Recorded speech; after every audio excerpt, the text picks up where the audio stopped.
happy to start with Baptiste, who will tell us about on a linear combination of linked spectral invariants on the sphere.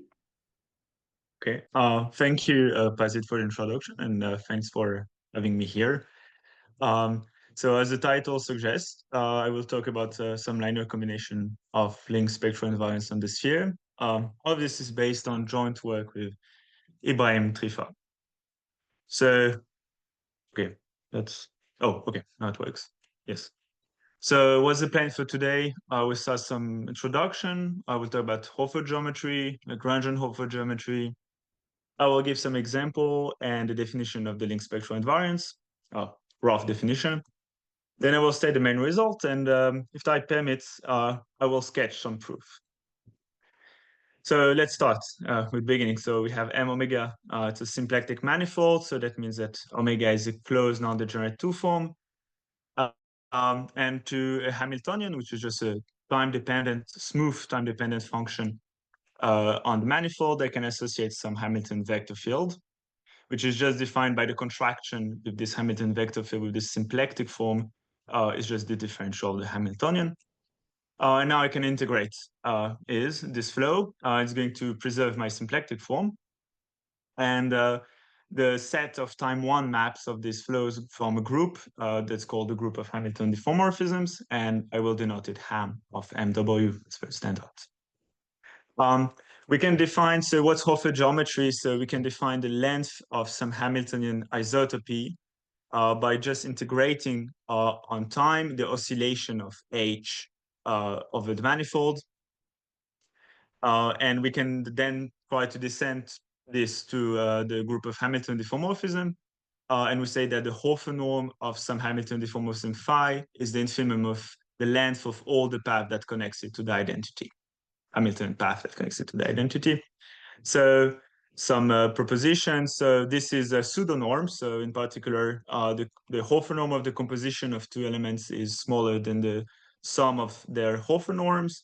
The Hofer norm of the conjugate, so it's actually conjugation invariance, quite strong. The Hofer norm of the conjugate is the same as the Hofer norm. The Hofer norm of some Hamilton diffeomorphism is the same as the Hofer norm of its inverse. And the non-trivial property, even like really highly non-trivial, is that it's not degenerate. So this vanishes only when phi is the identity. So this defines a very interesting norm on the group of Hamilton diffeomorphism. But today we're going to study a bit its relative version. So this has been introduced by Chekhov, as far as I know. It's called Chekhov-Hofer distance or Lagrangian Hofer distance. So how is it defined? So we take L and L prime to Lagrangians inside M, and we can define the distance by saying, well, this is the infimum of all the Hofer norm of every Hamilton diffeomorphisms that send L onto L prime.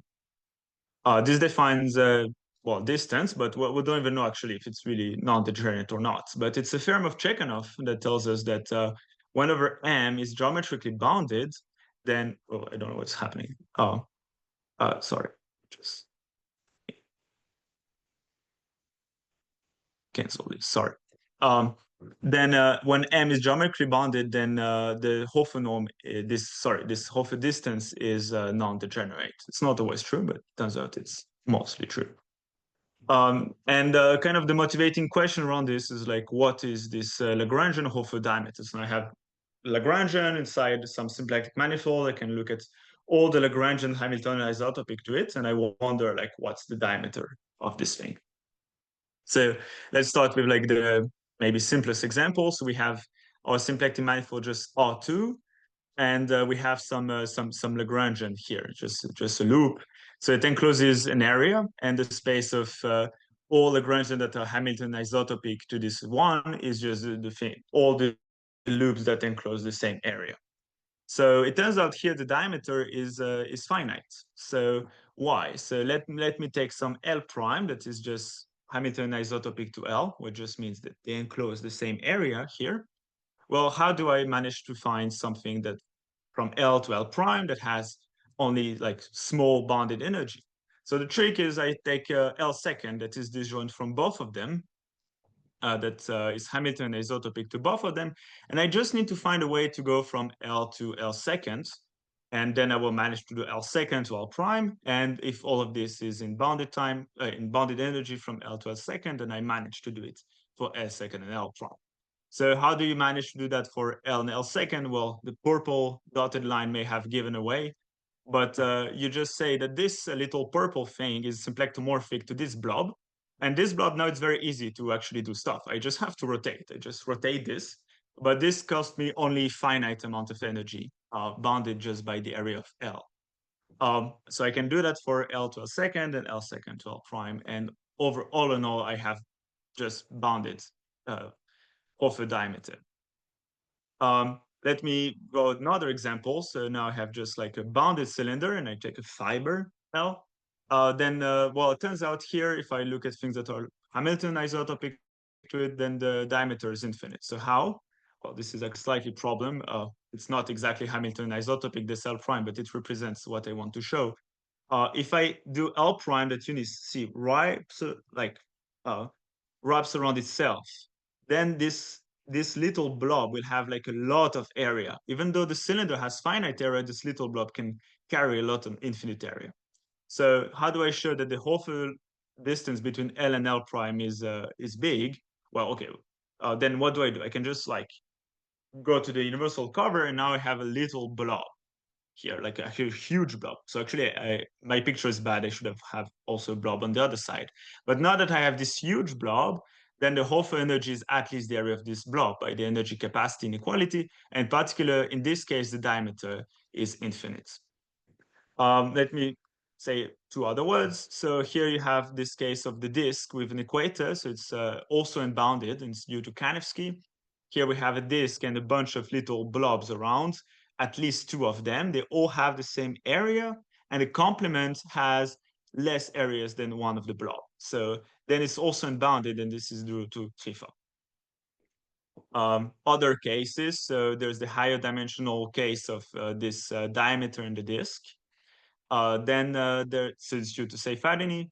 Then there's the Clifford torus in CPN for n at least 2. It's also unbounded in this case due to Zapolsky. Then if we just take loops, but now in some bounded space, not just R2, then it's open. So the argument I presented before just doesn't work anymore. And we don't know how to handle that, at least not yet. There's another result for exact Lagrangian spheres that are part of some A3 configuration. This is due to David. It's recent result too. And maybe the motivating question for our current result is the case of the sphere with an equator on it. And this case is still open, and the fact that the diameter is infinite is known as the equator conjecture. Even though we didn't manage to solve this problem, which is supposedly quite hard, it was like motivation for us to do this work. So now I'm going to define the link spectral invariants. So link spectral invariants are defined with some parallel links. So just like a little, like here I've just represented with 3 components, but I can have a lot more. Such that like the disk here at top and bottom have the same area. The disk of all those annuli, the area of all those annuli are the same. And we want the disk, we want some monotonicity assumption. So actually that the area here B is smaller than the area C. And then from this Lagrangian link, we can construct one spectral invariant. So how do we do that? I'm going to give a rough sketch. So we can look at the symmetrization of the sphere. So just like I look at symmetry of S2. So it's like S2 times S2 times S2. It's a symplectic manifold. And I have an action of permutation of coordinates. So then I can look at the symmetrization that gives me symmetry of S2. And then I have some symmetrization of my Lagrangian that lies in this object as a Lagrangian. How do? I do L0 times L1 times L2. This leaves S2 times S2 times S2, and I can project it onto the quotient. This will still be a Lagrangian there, Lagrangian torus even. Now, if I take some Hamiltonian function here, that's time dependent on S2, I can look at the symmetrization of this Hamiltonian. So if on the triple of coordinates is just, I just sum the value of the Hamiltonian in each of the coordinates. And again, you see this is, this is invariant to the permutation of the coordinates. So it descends to some object in symmetry of S2. And now I can just do Lagrangian, I can just do Lagrangian flow homology for symmetry of my link and the symmetrization of Hamilton diffeomorphism. The total homology is some quantum homology of the Clifford torus, and particularly has a unit. And then we just look at the spectral invariant that corresponds to this unit, or fundamental class, depends if you have homology or cohomology. And this gives me a spectral invariance. So this spectral invariance has been defined by Cristofaro-Gardiner, Humilier, Mack, Seyfadin, and Smith, and they have the following properties. So if H and H prime are mean normalized and I have some monotone link, then I have some spectral invariants that are defined in the space of Hamiltonian functions. That is Hofer-Lipschitz. So we have the invariance, the difference of the invariance between H and H prime is bounded by the integral of the maximum from above and from below by integral of minimum. So this is reminiscent of this Hofer norm that we saw earlier. We have also some triangle inequality. So the spectral invariance associated to the composition of two Hamilton diffeomorphism is the same as the sum of the spectral, is smaller than the sum of spectral invariance. If two Hamilton generate the same element in the universal cover of Ham of S2, then the spectral invariant are the same. And if my Hamilton is locally constant on my link, then I can just compute the Hamilton, the spectral invariant for free. It's this Lagrangian control property. And this property is quite important for what's going to happen later.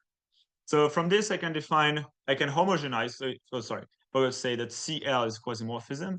And I can homogenize this. It gives me a homogeneous quasimorphism that I denote mu L bar. Then the quasimorphism mu descends to Ham of S2, and it's homogeneous. So it means like mu L of phi k is k times mu L of phi. And also it's Hofer continuous. So it means that mu L of phi is smaller than the Hofer norm of phi. So in particular, we see that if mu L of phi is non-zero, then mu L of phi k, it will, like, its absolute value will go nuts. It's going to increase linearly. In particular, the Hofer norm of phi k will have to also grow linearly. So like as long as the moment I have non-vanishing quasimorphism, I can derive properties about the Hofer norm. So let me now present the main results. So we take this link that is composed with L1, L0, and L2. So it's a parallel link. And provided that the area of the disk here is between a third and a half, I can have free monotone link for free. So I have mu free, which is the quasimorphism associated to L0, L1, and L2, defined as before with the link spectral invariance. Mu2 that's associated to the monotone link L1 and L2, and mu1 that's associated to the equator. With this, I can do the following thing. I can define this linear combination that is 3 mu 3 minus 2 mu 2 minus mu 1. Why are we doing that? So that seems rather odd. There's a good reason for that. It's just like if H is locally constant on the link, then by the Lagrangian control property, we know that this quasimorphism vanishes for this specific H. So once we realized that, we were like, okay, what does it vanish on that else that exists? Like, can we say that it vanishes on more objects or not? And we tried to study that. So we were not able to decide whether RB vanishes completely or not, but we were able to derive the following results. So at least one of the following is true. Either for all b between a third and a half, the quasimorphism RB vanishes identically, or the equator conjecture holds. And it turns out we're not able to prove any. It's also possible that both of them exist, like all the quasimorphism vanish and the equator conjecture holds. That's not impossible. But at least we know that if those things are non-zero, then we will have equator conjecture. Turns out this last thing might be actually quite hard. So how did we prove that? Actually, this theorem is corollary of the following one: the fact that quasimorphism RB vanishes on the stabilizer of the equator. So it means like I look at whole Hamiltonian diffeomorphisms such that the equator is stable by them. I look at the image of the equator by it, it's just itself. And we show that this quasimorphism vanishes on this set. And I have to mention this theorem of Buchowski, Feuerstein, Polterovich, and Sheluchin. So they had shown prior that this quasimorphism RB vanishes on every autonomous Hamilton diffeomorphism. Actually, their method is much more powerful, and it works for more linear combination of those links spectral invariants. So let me now sketch some proofs around this. So I'm going to prove first this theorem using this theorem using the second one. So I mean, at least only one side. So assume that RB is non-zero, then I know that there's some Hamilton diffeomorphism phi such that RB of phi is non-zero. And we want to show, I'm going to show that now the distance between L0 and phi k of L0 goes to infinity as k goes to infinity. So let's assume on the contrary that's not true. So that I have some Hamilton diffeomorphism psi n such that its Hofer norm, like the Hofer norm of the Hofer norm of any element of the sequence is bounded by some constant c, and such that psi n of phi n of L0 equal L0. So this is exactly the contrapositive of this statement. Well, then I know that RB is a quasimorphism. So what can I say? It means that this RB of psi n plus RB of phi n minus RB of psi n of phi n is just bounded by some uniform constant, universal constant. But then this RB of psi n, well, we know that RB is Hofer-Lipschitz. So in particular, this is bounded by this constant c. This is psi n of phi n. So psi n of phi n is in the stabilizes the equator. So we know that RB vanishes by the second theorem. And well, this is the opposite. So RB of phi is not zero by assumption. And I have a homogeneous quasimorphism. So this isn't bounded. So we have bounded, bounded, and bounded, but the difference has to be bounded. So this is a contradiction. So this shows that if RB is non-zero, then the equator conjecture holds. Sadly, we're not able to prove the last thing, but okay, that's there. And now, well, and I realized I've been a bit faster than I expected. So let me give a proof of the second theorem that we mentioned. So that this RB vanishes on the stabilizer of the equator. So I'm going to try to give some ideas on why this is true, but it's going to be a rough sketch. It's the most interesting part of what we're doing, but it's also the hardest to explain. So if we have some, so the first thing we do is like we start by saying we just need to look at Hamilton diffeomorphism that's supported in the northern hemisphere. So why is that? Because basically, if you stabilize the equator up to some small energy cost, at least bounded, you can just assume that your composition of something supported up there and supporting down there. I'm sorry, up there and down there. And I just have to show that this quasimorphism vanishes for things that are supported up there and in the northern hemisphere, and things that are supported in the lower hemisphere. And then the Floer complex becomes much easier, because here we have some Hamilton diffeomorphism that acts. There's like a lot of intersection, maybe very complicated. But now L0 and L2 are just like very simple. They're just L0 and L2. Now it's just the identity all there. So if I just perturb a bit here, I just do a little slit so that there's two intersection point between L0 and its image, and same with L2 and its image. So I have just a bunch of intersection point here. What is my complex here generated by? It's just going to be generated by intersection in each of those components. So either L2 with L2, either L0 with L0, or L1 with L1. So now my generators are quite like very nice. And actually what we prove is we kind of try to, what we do is we try to split this here in two along L0 and L2. And so we bring this green part here to the top part, and we bring the pink part here to the bottom part here. So we close those spheres back up, here up and down, such that those are a monotone link.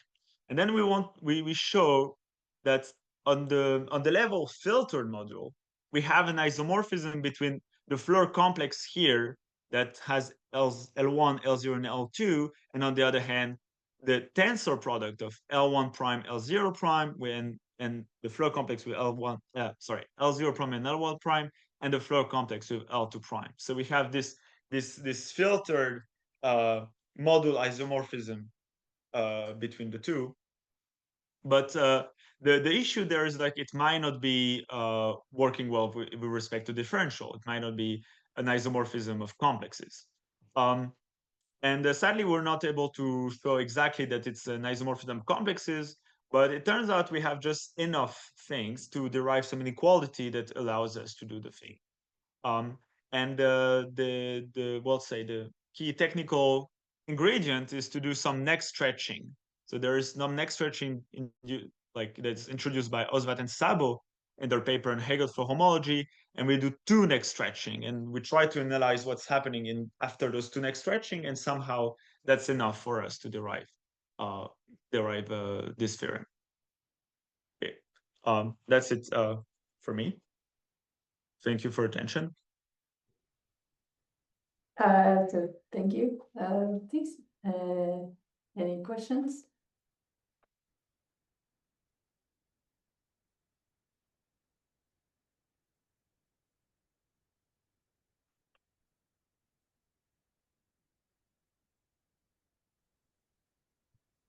Hi, can you say something about like if you have more circles, more Lagrangians?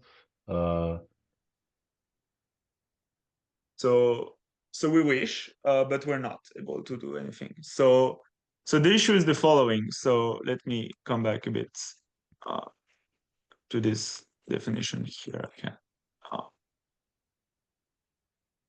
So here, the more circles you have, the higher in dimension you have to get. So you have sim, instead of sim3 of S2, you have sim k of S2 and so on. And the more links, the more components you add, the more complicated the curve will get. So essentially, there is something called a tautological correspondence that allows you to say that there's a one-to-one correspondence between disk in this complex and curves here, and holomorphic curves in this thing, like more or less. But the issue is like those curves are like K2-1 fold cover, holomorphic cover of a disk. But those things, if you increase K, it's much bigger and bigger and bigger. So essentially, the curves are much more complicated, and what we're doing is really trying to compute exactly what's happening in the complex. So the more circles you put, the harder it is to compute, and we're not able to do that. I mean, at least not now. Maybe one day, but for now we don't know how to do it. It's really hands-on what we do. So sadly, it doesn't go well after.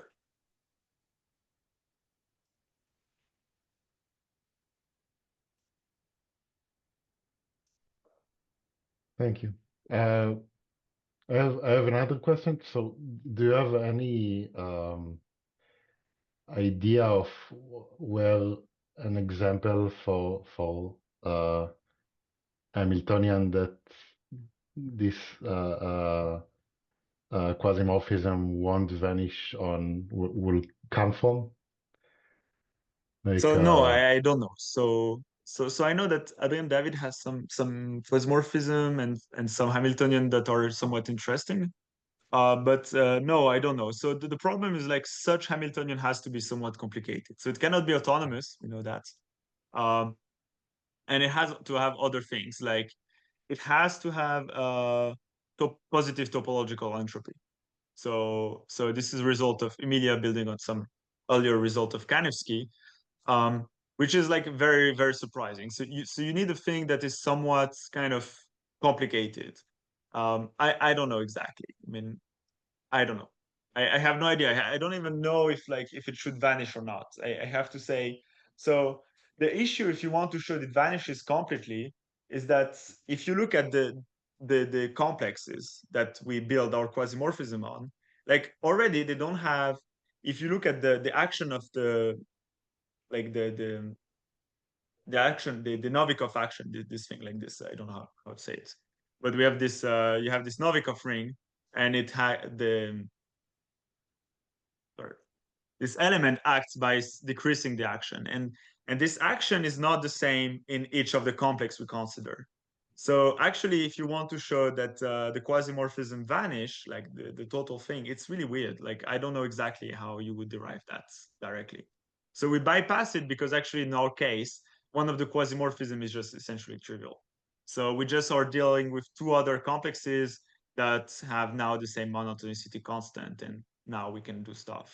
But otherwise, I don't know. So I don't know if it should vanish. I don't know if it shouldn't. I think people are more like to believe it vanishes. I don't know. I don't know. Thank you.